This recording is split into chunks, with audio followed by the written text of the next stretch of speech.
our friend and neighbor from Ripton, Vermont, and leading activist in relation to climate, founder of 350.org, and a writer of great impact. Well, I will start, and I may not even fill up my whole 7 minutes. It must be said that basically everything I know about bees, Kirk has told me. So let me start first by saying today is a good day to be talking about this. I spent the day reading Pope Francis's new encyclical, which is astonishing.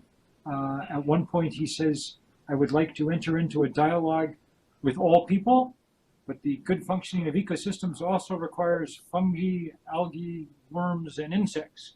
So he's right. And in fact, though the news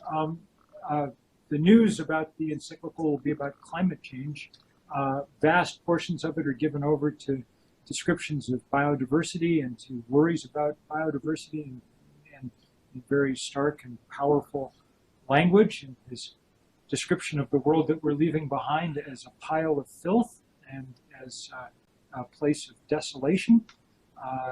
He says at one point in the encyclical, looking at coral reefs, he says, who is it that has taken this undersea wonder world and turned it into a cemetery bereft of color and life? There's powerful discussions specifically about agriculture, with a special emphasis on the fact that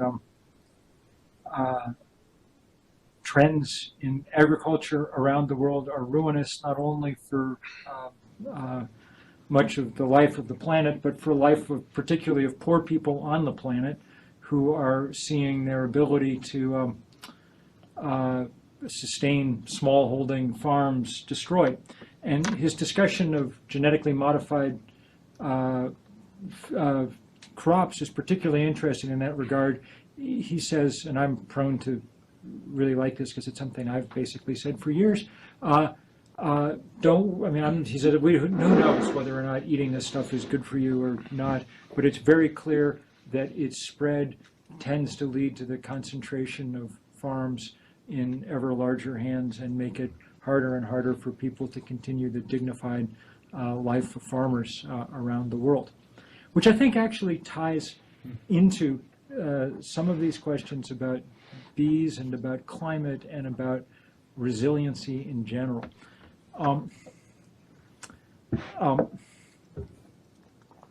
The thing to understand about agriculture of all kinds in the world we live on at the moment is that it's in flux for the first time in 10,000 years in a very serious way. That is to say, for the better part of the last 10,000 years, if you could raise corn in a certain part of the world, it was a safe bet that your granddaughter, your great-great-granddaughter, her great-great-granddaughter, whatever, would be able to do the same.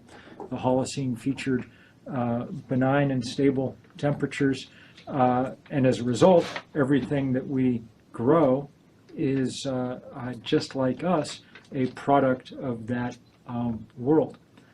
That's now in flux. We've left behind the Holocene sometime in the last 20 years and moved into some new dispensation for which we don't really have a name yet, though some have begun to call it the Anthropocene, the world made by man.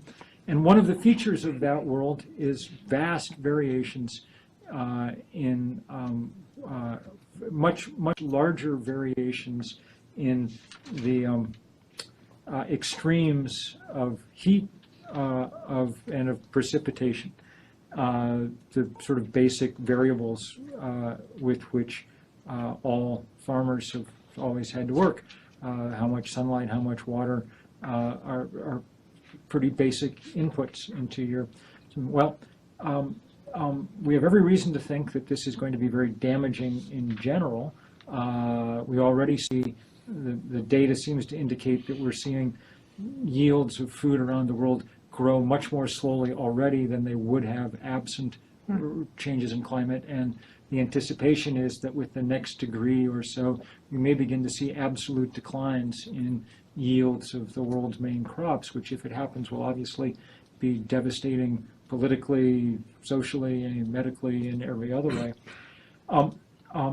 And in that world, there are, the question becomes, among other things, the question on which I spend most of my time is, how do we keep that from happening any worse than we have to? How do we shut down the fossil fuel industry, on and on and on? But the other question is, how do we deal with those changes which we can no longer prevent, and what does resilience of systems look like in that world?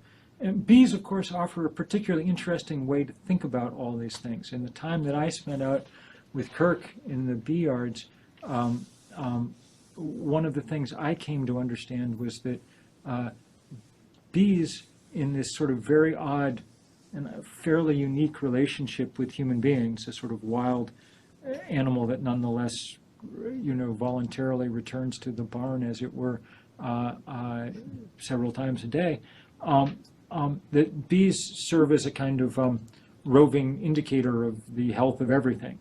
They're out there all the time, checking in on how things are doing.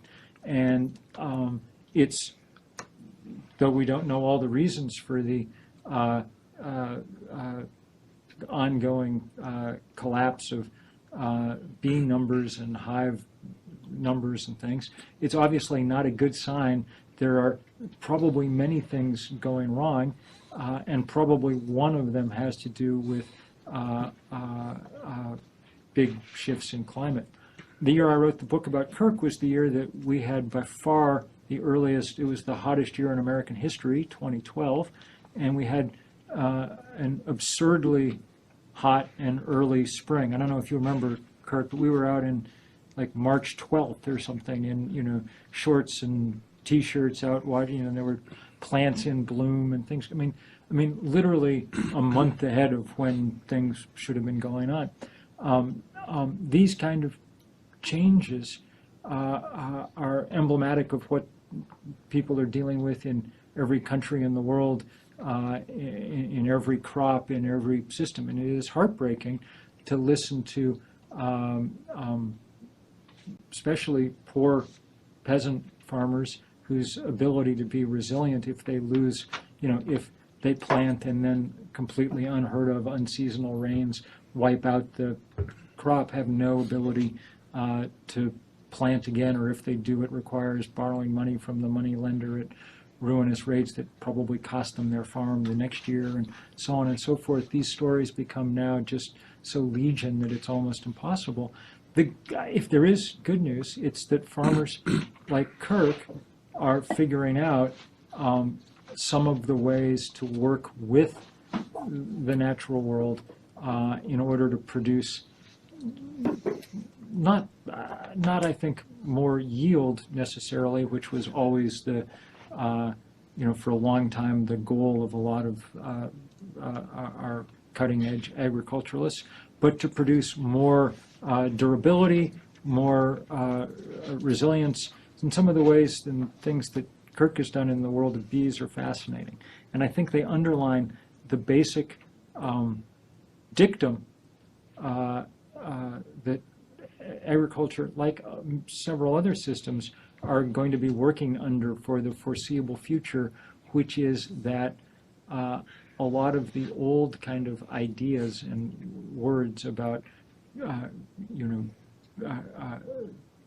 growth and things are going to give way to a lot of a preoccupation with kind of stout Anglo-Saxon words like hardy and sturdy and durable, and those are going to be characteristics that increasingly we prize because we're going to have no choice.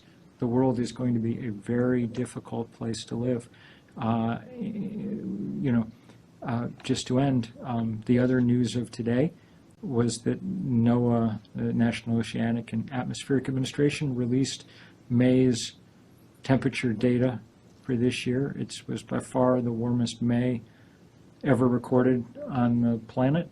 The first 6 months of the first 5 months of the year, January through May, are by far it looks like 2015 is going to represent a major step increase in global temperature after the kind of slow rise that we've seen for a while. As we speak, Texas, May was also the wettest month in U.S. history. Texas and Oklahoma, which had off the charts rainfall, broke their old monthly rainfall record by 24%, which if you have a big data set like that, monthly rainfall records to 1895 should literally be impossible to do. They're now today getting another foot of rain as the tropical storm washes in from a badly overheated Gulf. This is the new world, and it's a much more serious place. And thank heaven we have people like Kirk and Dara and Helen on it, able to start figuring out how to deal with some of these new parameters.